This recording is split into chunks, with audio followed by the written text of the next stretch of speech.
এখন না, আমি একটি কবিতা শোনাবো।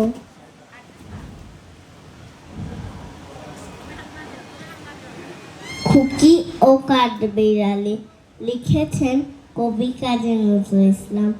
কাঠবিড়ালি কাঠবিড়ালি, পেয়ারা তুমি খাও, মুড়ি খাও, ভাত খাও, বাতাবি লেবু লাউ, বিড়াল বাচ্চা কুকুর ছানা দাও, ডাইনি তুমি কত কাপে টুক, খাওয়া একা পাওয়া তাই টুক, তবে যে ভারী ল্যাঞ্চিয়ে উটুস পাটুস চাও, সোজা তুমি আরই আমার, যাও, ধন্যবাদ।